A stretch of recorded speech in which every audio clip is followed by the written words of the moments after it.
What's going on, guys? Welcome back to another video brought to you by Bitcoin Point. Today, we have a very, very special guest. You know, we always have a special guest, but we have another special guest.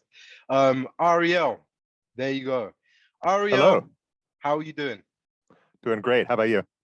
Not so bad, not so bad. You know, I've had a very busy but productive day. How about yourself?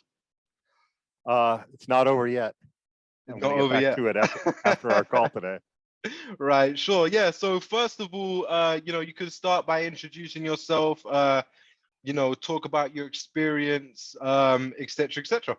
But first, it's time for a sponsored segment of this video brought to you by Bitcoin Point, the easiest way to buy Bitcoin in the UK with as little as £5.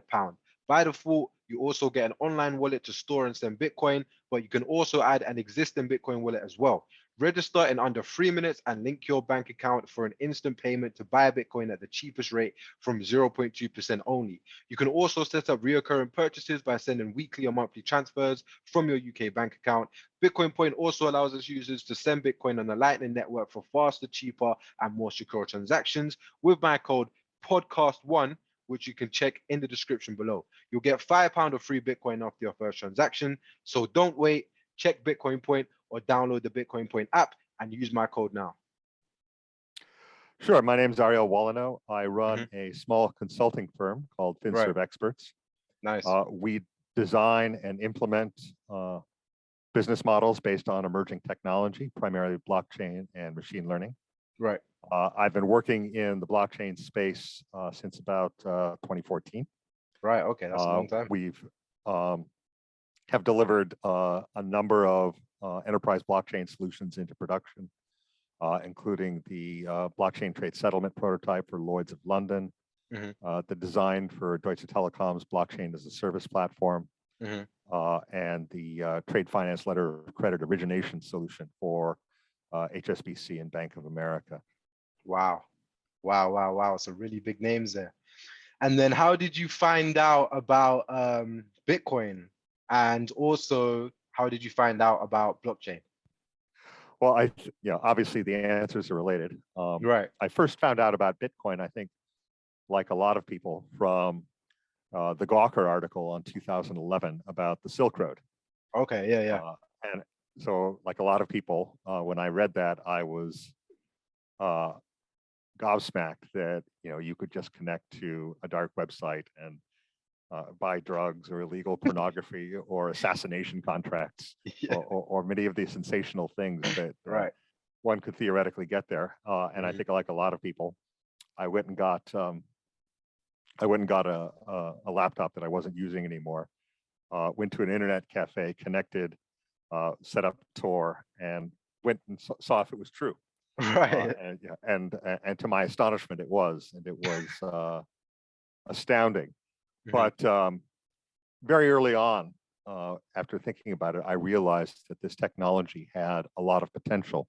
And to some extent, it wasn't as shocking as you might think that the first people to adopt this technology were criminals. Criminals have a natural first mover advantage over legitimate enterprise, in the sense that they don't have a lot of the challenges that the legitimate enterprise have. By definition, they don't have governance issues. They don't have regulatory issues. They don't have compliance issues. And they really don't care about the level of risk or exposure of their customers. They don't have to care. They're criminals. So it actually isn't surprising that criminals have the first mover advantage. And we've seen that with other technologies. We saw that with the internet itself. We saw that with mobile technology. Right. And in fact, through history, criminals are often early adopters of technology. And as was the case with blockchain. Right. But even early on, when it was primarily, when the primary use of Bitcoin and blockchain was criminal enterprise, it was clear to a number of people that the technology had potential well beyond that. The first time I actually got to use blockchain for a solution was in 2014. I was living in Kenya, in Nairobi at the time, and had an opportunity to propose a supply chain provenance solution for the Ethiopian Commodity Exchange. 90% of what trades on the Ethiopian Commodity Exchange is, of course, coffee. Right. And they had a problem at that point with the Free Trade Association, in the sense that at that point, only like 4 or 5 very small farms in Ethiopia had gone through the free trade certification process, but close to 80% of the coffee coming out of the country was labeled free trade. Right. Because people saw that they could get a lot more money for free trade coffee. Right. And eventually, the folks at Free Trade stopped asking nicely for them to fix this, and so they threatened to ban the free trade mark from any Ethiopian coffee unless they solved the problem. So the Commodity Exchange asked me, how can we protect the provenance of free trade coffee in the country? And they had been working on an RFID tag system. Right. And some initial pilots said, well, okay, yes, you could use RFID tags, but a black market quickly arose for the tags themselves. Right. So it really didn't solve the problem. Yeah. So I thought initially about how to about blockchain and whether or not it was a good solution. Yeah. Of course, 2014 was very early days. I was working with IBM at the time. Right. And the only blockchain that IBM had running in 2014 was a small network of about 6 nodes. Right. Each node was sitting on a laptop, and all 6 laptops were in the cafeteria of the R&D lab in Atlanta, Georgia. Right. Running the body of code that would, a couple of years later, become Hyperledger. Yeah. But was still then just a research project. Right. But I went to Atlanta and I looked at it and I talked to the guys that built it, and I thought it was very promising. So I went back to Ethiopia and I said, this is what I'd like to propose, and they loved it. They wanted to do it. The project then hit the skids, and the reason was the Ethiopian government. They decided that if we wanted to do this, then IBM would have to establish a legal presence in Ethiopia. Right. The lawyers at the time estimated that doing that, opening an office there, would cost about $10 million, and the project was only worth $8 million. So I wasn't allowed to bid it, and the project failed. Okay. But because of that experience, when I finished my assignment in Nairobi, right, the next role that IBM gave me was to start the blockchain services practice for the ASEAN region. Okay. And in that role, I sold and delivered IBM's very first blockchain consulting project, which was the trade finance. Right. That's huge. Solution that we did for HSBC and Bank of America. Congrats. So that's I guess the long story of how I got involved in blockchain. Yeah. 2016, I left IBM, started my own boutique consultancy, FinServ Experts. Right. We are still small. We're about 12 people, not in a hurry to grow. Right. But we've done, as I said, some amazing projects. We've also done some great advisory work. We've worked for central banks, finance ministries. I've spoken at the G20. I'm a member of the APPGs for both blockchain and AI. So we do advisory work as well. And we're doing exactly the work we want to do. And it's fantastic. No, that's great. Wow. Like, it sounds like you've definitely done some huge things there. And, you've accomplished quite a lot. But like, where is your accent from? Obviously, like, for the people that's watching. Well, I'm originally from California. I grew up in Newport Beach. Right. Okay. Lived a lot of different places, but this is the UK has been home base since 2003. Right. Okay. My home and my family are in Weston-super-Mare. Oh yeah. On the west coast near Bristol. Right. Okay. Wow. I'm surprised that you haven't lost your accent. The funny thing is, I have 2 kids. Right. They were born about 2 years apart. Right. My son speaks with an American accent, and my daughter speaks with a British accent. It's wild. And were they both born here? No, my son was born in the U.S.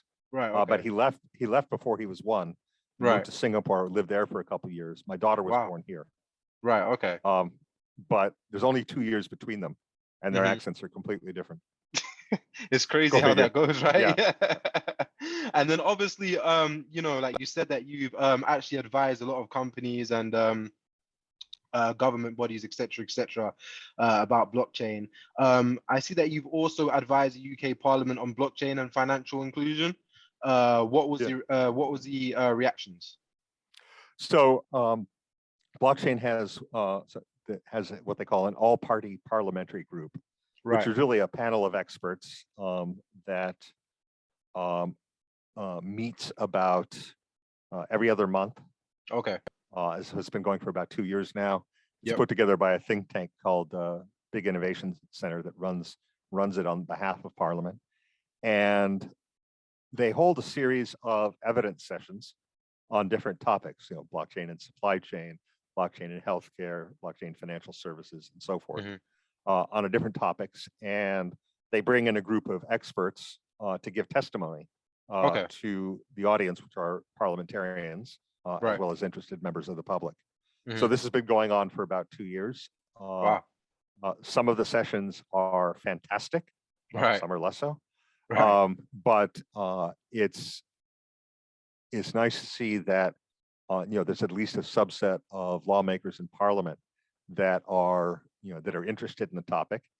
And I think there's a fair mix. I think there's, you know, on the one hand, the lawmakers are looking for advice on how to regulate and how to protect people and what the risks are. But equally, they're looking for advice on how to act as boosters and how to give the UK a competitive advantage in the world market, and indeed establish the UK as a center of expertise.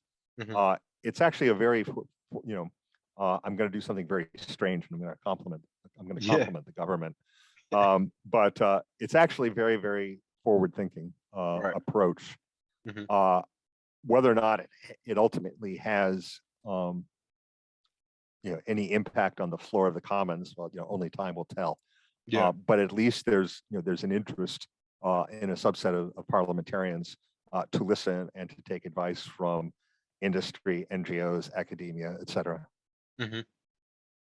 Great answer. And then what is your view on Bitcoin and CBDCs, obviously, which is central bank digital currencies for our listeners in general? Well, I think that they are going to happen. I think there's, you know, if I tend to take a very, very long view.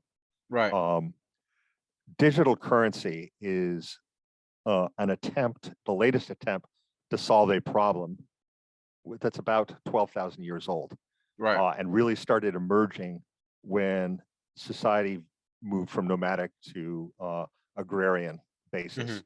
And that was how to represent an independently verifiable record of an agreement between two parties.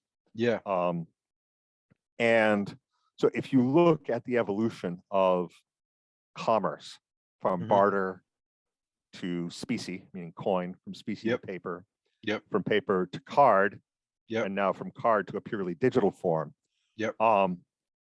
Each of those transformations, if you look at them, had a lot of things in common. They increased the liquidity, they increased the ability to do exchange, they increased transparency. They did, you know, each of those things improved pretty much the same set of dimensions. Now, what's really, really though interesting to me though is the social contract. Money is a purely social contract. It has value only because people agree it has value. This is even true of gold, which doesn't act, you know, you can use it in jewelry and electronics, but it has no intrinsic value. It's, you know, it's only valuable because people agree that it is. So it's worth asking the question, if money is essentially a shared delusion, why do people do it? Why do people buy in to this shared fantasy that, you know, these coins, these paper, this card has value?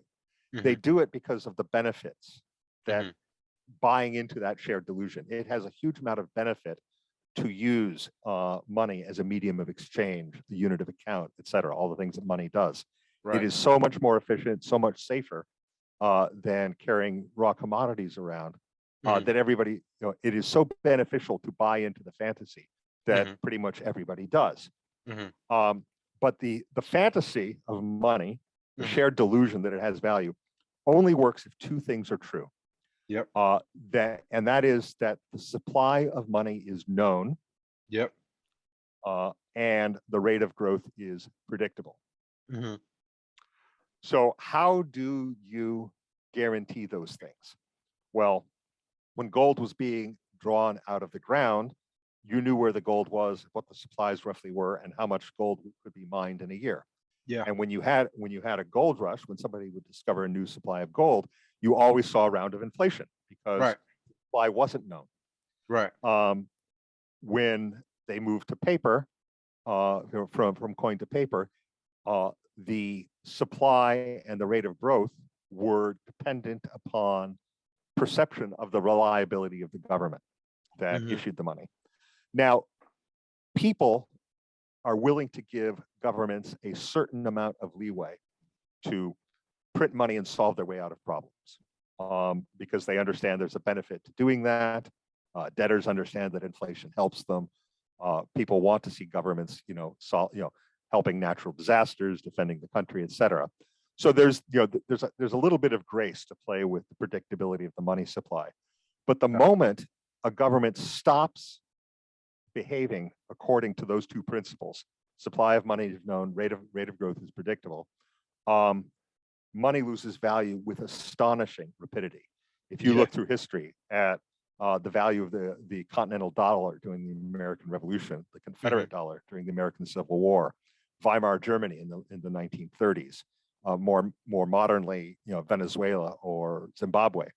The moment that the public perceives that government is no longer representing those two principles, money loses value with astonishing rapidity.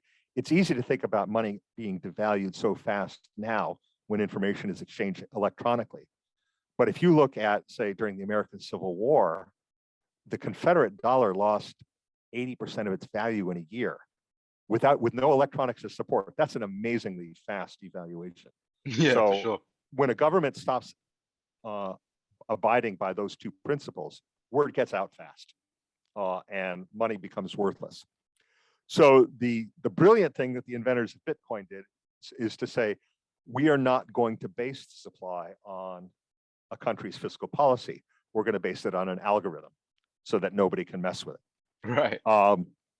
And they, and the, he, she, they, Satoshi Nakamoto, further, made the brilliant idea that if the supply of money doesn't grow, or the rate of growth doesn't grow, but continues to shrink and is guaranteed to shrink, then we should see the value appreciate rapidly over time, which is, of course, what has happened. Now, obviously, it's way too right now, Bitcoin and other cryptocurrencies are used primarily as a speculative investment, not as true currency, because it's too volatile to use as true currency.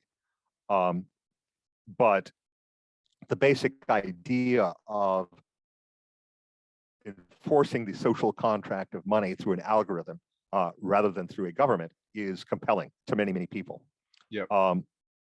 So probably the next question to flow from that is, well, then if it's so great, why hasn't it been adopted? It's been around for 12, 13 years now. That's long enough. Why hasn't it taken over the world already? I think there's two reasons. One is they've hit a barrier, and that's not scale but sovereignty. Sovereign governments don't like having their capabilities competed with. Right. And you don't actually have to have a positive or a negative view about government to make that statement. So I don't want to get into any sort of political discussion about whether sovereign governments regulating money is a good idea. Obviously, opinions on that run the gamut, particularly in the crypto community. But the point is that the loss of ability to control the money supply or growth of capital makes it's harder for governments to do their job. If a government is benign and genuinely wishes to help people, it's harder to do their job because they can't go after terrorists. They can't, they can't control fiscal policy. Mhm. They can't. It's harder to give tax credits for the sort of behaviors that you want businesses to do. It's harder to regulate. Mhm. So if a government is well-intentioned towards its people, it's harder to do its job. If a government is evil or kleptocratic, it's harder because, again, they don't have the means to steal directly from people. So whether Yeah. you think government is a good thing or a bad thing, crypto is competitive with that. And like any sensible enterprise, they will fight that. Right. Now, arguably in a country with a representative or reasonably representative government, Mhm. if the demand were strong enough from the people, Mhm. we could overcome that government resistance to change by just Absolutely. electing people who supported our point of view. So Yep. it's worth asking, so why hasn't that happened in Yep. representative democracies like the US, the UK, et cetera? Yep. And to my mind, the reason is not one of technology Mhm. or governance, but design. Design. The Right. the analogy I like to use is the MP3 player. Okay. Mhm. It's well known the iPod wasn't the first MP3 player. Right. In 2000, I got a Creative Nomad jukebox, which was an early Right. MP3 player designed by Creative Labs, again out of Singapore. Right. Okay. And this thing was, I mean, I'm passionate about music, but this thing was amazing. It could hold 300 songs. I'm like, oh wow, I was in heaven. No more backing and forwarding on my cassette, Yeah. my cassette player. Mm. So it was something I absolutely loved, but it was not easy to use. It Yeah. took about 20 minutes to load a single album onto the thing. Wow. And doing that was not straightforward. I mean, I Right. was a programmer at the time. I Mhm. was, I think, as tech savvy as you could be, Yeah. and it was still not easy. Right. Somebody who didn't have that level of familiarity working with file systems, et cetera, would probably have found it even harder. Mm. What Apple did that was amazing was create design simplicity so that Okay. anyone could load a song.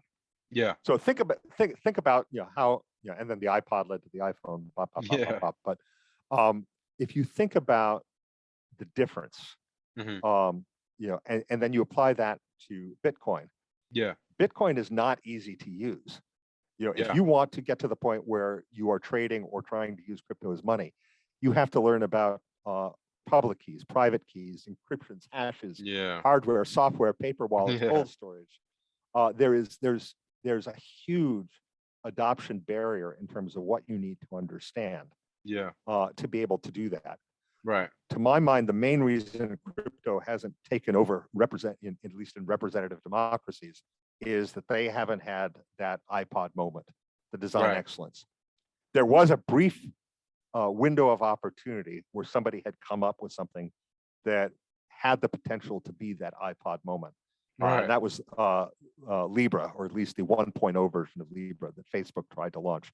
Right. I was actually hired by the Ministry of Finance for Lithuania to help them develop their position on Libra. So it's That's something big. that I researched. Right. And the interesting thing was, and I think a lot of people didn't get this, the governance model for Libra that Facebook proposed was excellent.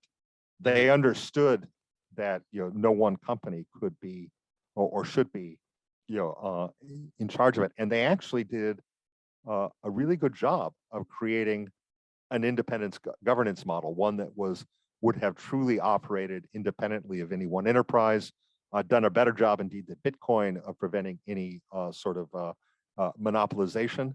Right. It was very, very well thought out. The Yeah. problem was that Facebook, by that point, and this was after Cambridge Analytica, Mhm. had such a poor track record of being a safe custodian of people's data Right. that no amount of excellent governance design was going to help. People Right. would not trust them to execute that design Right. because they had behaved so badly in the Yeah. past. So, Yeah. so that brief moment where it looked like Facebook could have brought out the iPod moment Yeah. for digital currency has passed. Right. And so we're still waiting for somebody to deliver, the sort of design excellence that makes digital currency universally adoptable. Right. Now, CBDCs, which is something that my company is expert in, particularly in China's, because we have a very good understanding of DCEP, which is China's digital currency, which, by the way, isn't blockchain based. We can go into that Right. if you want. Yeah. But CBDC attempts to solve two of the key problems that people have with digital currency. One is that its volatility by pegging it to to liquid markets and currency, and two, to stop competing with sovereign governments. Right. So I think it has a lot of potential to solve some of the technical barriers to adoption. But once again, we are still waiting for the design excellence. Right. And to my mind, when somebody nails that, that's really when you're going to see broad-based adoption of digital currency. Right. Wow. That was quite a lot to take in, but that was good. You really broke it down into, into detail and into depth. So I have another question for you. Your company, FinServer Experts, have been advising and led the design of a blockchain trade prototype for HSBC, which you mentioned before, and a Bank of America. Are these banks actively using blockchain for trade finance? Yes, they are. Right. Actually, one correction. I led that project while I was still at IBM. It was actually the last thing I did at IBM. Okay, right. I left after that project went live to start FinServe Experts. Sure. So let's give IBM credit where it's due. Yeah. So the answer is yes, they are. So right. At that time, actually, and people don't realize this, Bank of America had more blockchain patents than any other company in the world. They were really? Yes. So they were not just exploring; they were thought leaders in how to use blockchain for financial services. They were one of the 40 banks that invested and created R3, which built Corda. Oh yeah. So yes, HSBC and Bank of America started taking blockchain seriously for very early on. Now, that doesn't mean that just because they took it seriously and they spent a lot of money, that blockchain was being used in production for business. It wasn't. Right. And the reason, despite everybody seeing its potential, has to do with architecture and standards. So let me explain what I mean. Go ahead. An architect, one of an architect's many jobs is to express an opinion that a solution is safe to use, that it's secure, protects people's privacy, is guarded against theft, both internal and external. So there's a whole set of things that an architect has to do to say this system is ready for production, it's ready to use. Right. And it's not, architects, both by design and by insistence of their employers, don't just think, yeah, I think this is good, I think that's safe. They base their opinion on standards. Right. And they do this once so that there's a common denominator of expectation when an architect says something is safe. But it's also a way of it's also a risk transfer. Sure. I'm not going to say I'm not going to say in an unlimited way this is safe, because that creates unlimited liability for me. Yeah. I'm going to say it meets this standard of security. And whether or not that standard is safe, that's not on me. So the problem that architects had, and to be clear, this is even the architects who believed in the blockchain vision, was that there were no standards by which they could certify blockchain solutions for production. Sure. And the reason is actually very straightforward.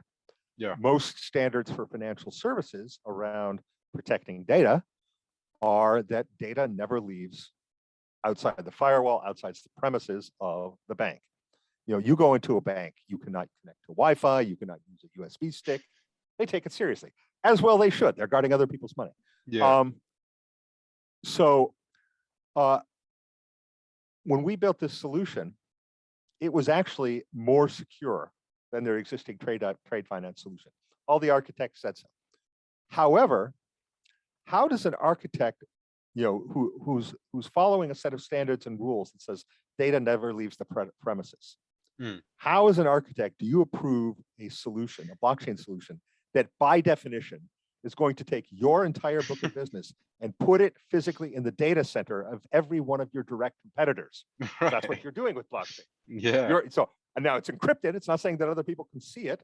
Right. And the security says, yes, this encryption is secure. It's better than we have now. Yeah. But it fundamentally violates the first rule of data protection. Yeah. So when we built the trade finance solution, it took us 15 weeks to build. We actually delivered on time and under budget. It's quite fast. It then took a year and a half Yeah. to get permission to put that system into production. Right. Took a year and a half because nobody could find standards against which to certify it. It's not that they didn't believe it was safe or secure or well implemented, but there was nothing they could base their approval on. That is a huge problem, and it remains a problem even 5 years later. Is finding a way to certify blockchain solutions as safe. I think it's the number one technical barrier to implementing enterprise blockchain solutions. Yeah, sure. And then for many years, we heard banks saying blockchain, not Bitcoin. While some banks are starting to offer the opportunity to buy and sell Bitcoin to their customers, do you know any bank except JP Morgan and their stablecoin who implemented blockchain, and for what usage except trade finance that we just talked about? So more banks are getting into stable coins now. Right. I'm not at liberty to, I actually know some projects. I'm not at liberty to say. Right. Stable coins are an obvious choice. But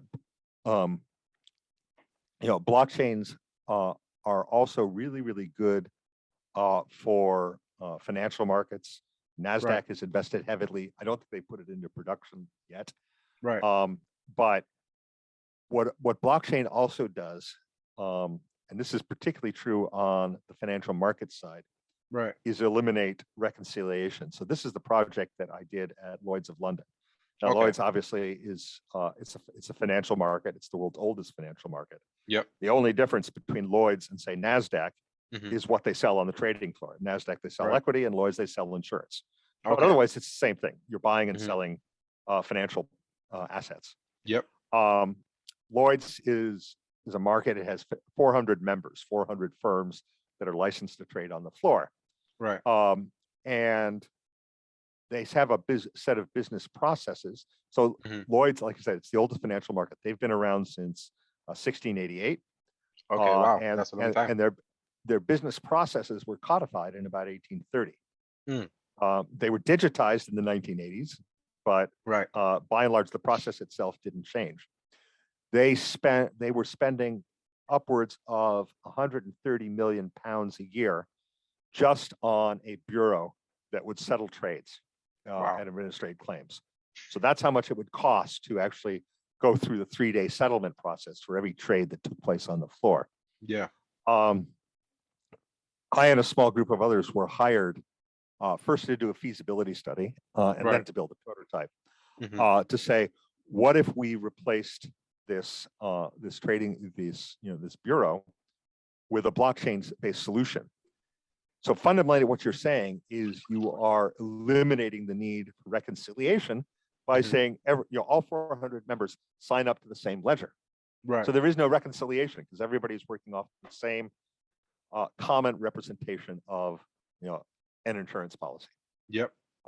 So this is fundamentally different. Right. When we were doing the feasibility study and we calculated the business case, we had to keep going back and rechecking our numbers because the cost savings we got were not believable. Right. Eventually, we went to the COO of Lloyd's, and she signed off on the business case. The cost reduction for administering or settling a trade on the floor was 82%. That's a high number. Yeah, it's a number that we were very timid about because we didn't think anyone would believe us. Right. So we ran it again, and ultimately we said, yeah, this is the number. Right. It's still sitting in prototype stage, quite frankly, because too many people are benefiting from that 130 million spent a year. So Right. they have not adopted it and put it into prototype and put it Right. into production because it is, because it's too disruptive. Yeah. As a result, they will probably be disintermediated Right. by other blockchain-based insurance markets that Right. are, that are being built now and trying to compete with Lloyd's. Mhm. But ultimately, they did not have, as with Swift, it takes an awful lot of courage to disintermediate yourself. Yeah. And Lloyd's has not found that courage yet, I'm afraid to Right. say. Interesting. And then, what is your view on the different blockchains? Do you think Ethereum will continue to lead or could be disrupted by other blockchains? And also, can we discuss enterprise blockchains as you're an expert in this field? There you go. Sure. Yeah. So the blockchains used as the basis for a publicly traded token.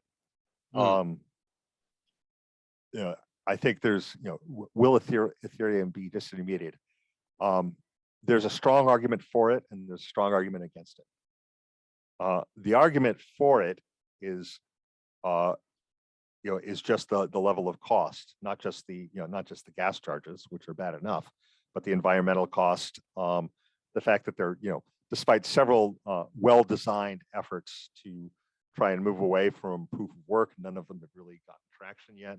Right. So there's a number of things that would strongly motivate somebody bringing a new blockchain solution to consider other alternatives.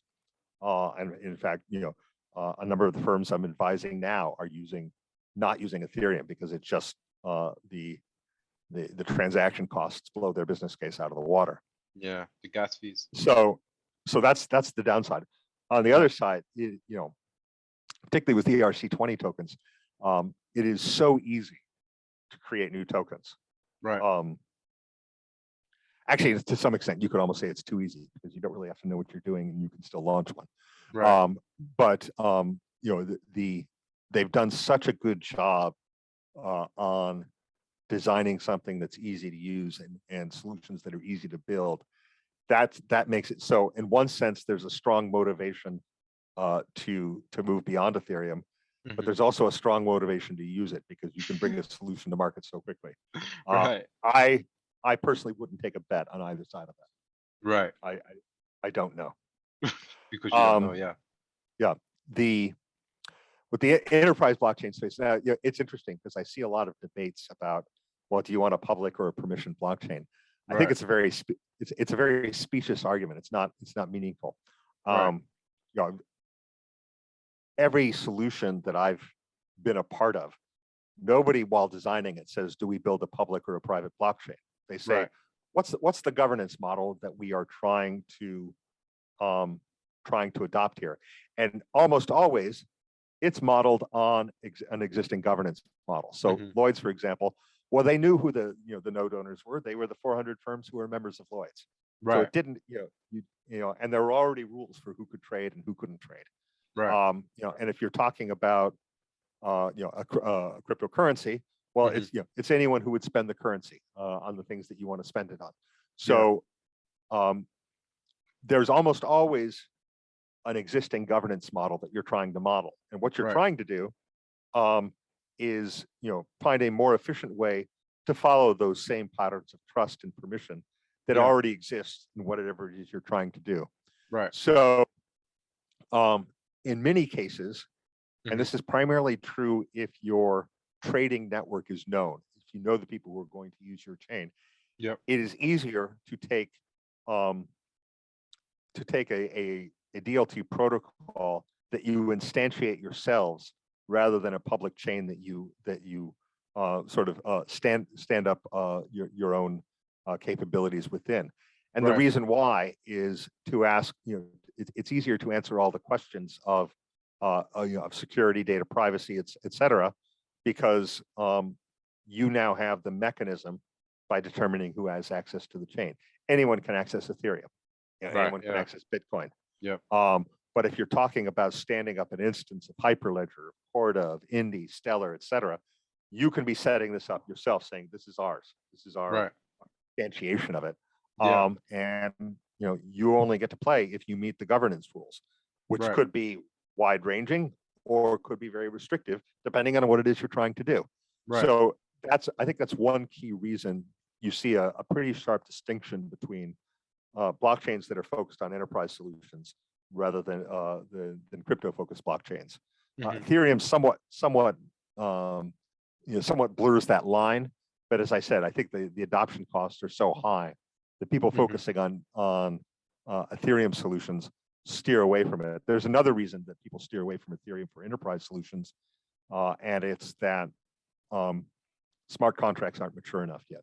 So every major breach, theft, security problem in the blockchain world to date, and there have been some massive ones, hack, has been due to poorly implemented Ethereum smart contracts. Every single major problem we've had is that. And in a lot of the cases, it isn't because those contracts are written by idiots. The DAO was written by Slockit, arguably some of the best smart contract people in the world. I guarantee you, they couldn't make something that was hack-proof. I couldn't. Yeah. So you're talking about a bunch of brilliant people. The fact is, smart contracts in most cases aren't mature enough yet. We don't know what we're doing enough yet to use them securely for financial asset classes on chains. The chain itself is very secure. Blockchain itself hasn't been hacked, not in any of the major protocols.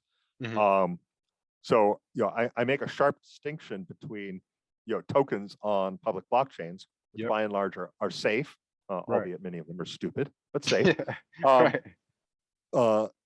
And smart contracts, which are decidedly not yet safe enough for financial asset classes. They are, however, safe enough for tangible asset classes.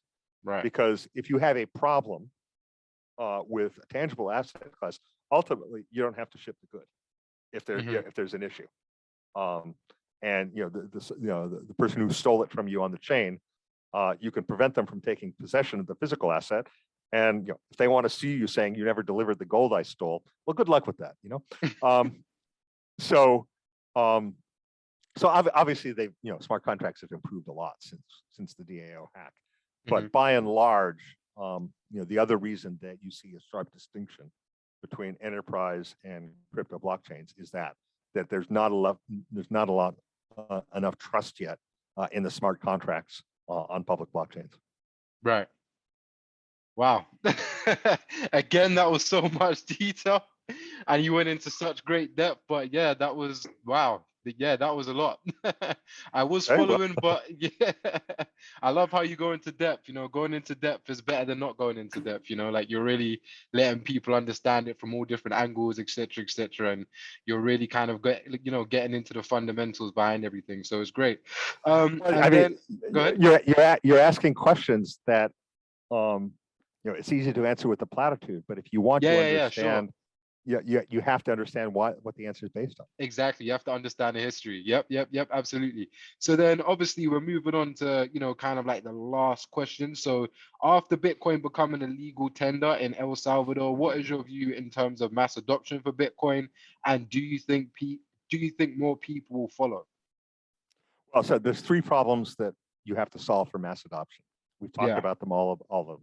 You have to solve the sovereignty problem. You have to get to the point where sovereign governments don't think it's a threat. And you do that either by using a stable coin, a CBDC, or in some countries, you could say, a particularly enlightened government could say, yes, Bitcoin with all its problems is still better than what we can do for our people, which I think is what El Salvador said. So in that sense, so sovereignty is one problem. The second problem that you have to solve is the design issue. You have to make it usable. And the third is you have to solve the volatility. Because if mass population lose money because Bitcoin shifts the way it does, Right. they will, they'll take it out on the elected government. So no government Right. is going to take that risk to say, Right.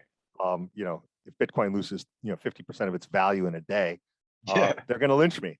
In Yeah. many parts of the world, they'd be right. So, Yeah.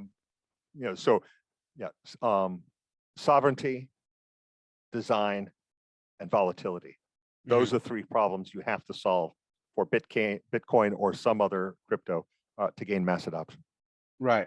And then do you And see people are solving those things. That's happening. right now that's happening. Yeah, Yeah. no, that's good. And then do you see Lightning Network as a tool to transfer / settle other currencies?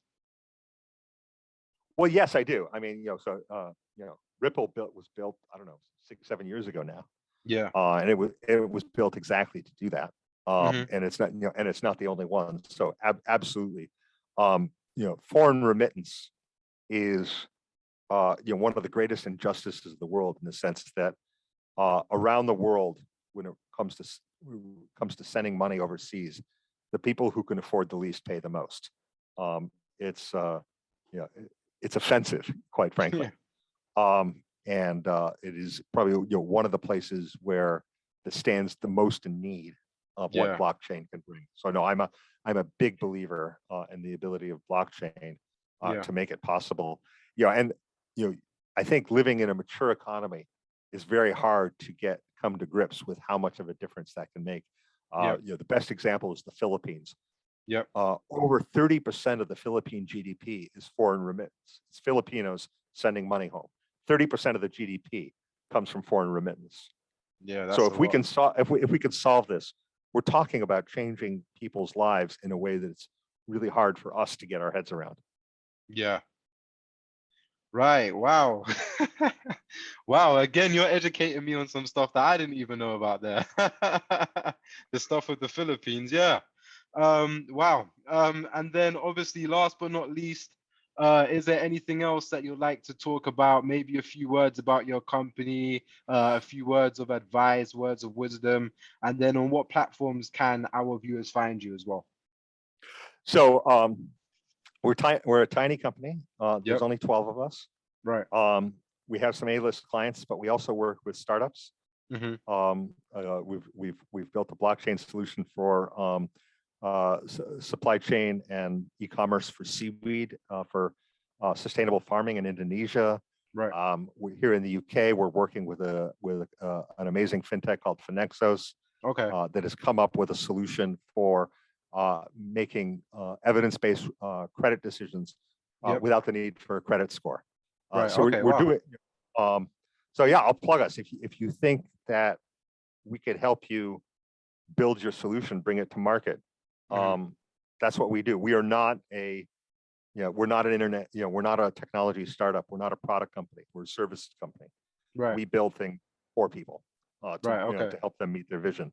Yeah. So Sure. yeah, I'll plug us if you think we can help you bring your product to market, create something, and turn your vision into reality. We'd love to hear from you. Great. So yeah, guys, that was that. Obviously, you've heard from the man himself. And yeah, that's another podcast brought to you by Bitcoin Point. Please do check the link in my description and download the Bitcoin Point app. Buy yourself some Bitcoin. And yeah, thank you for coming on the show. You're welcome. Had a great time. It's been great. And yeah, hopefully it should drop this weekend. Excellent. So yeah, Excellent. I'll literally share it with you when it's out. Fantastic. But again, thank you for coming on the show. You're most welcome. Take care. Was that what you were looking for? Yeah. I mean, absolutely. Okay. Yeah. Literally everything that you spoke about and that you answered, was literally just right for this show. So yeah, Perfect. guys, be sure to like, drop a comment, and subscribe as well. And be sure to follow the man himself on all social media platforms as well. Thank you, and I'll see you in the next video.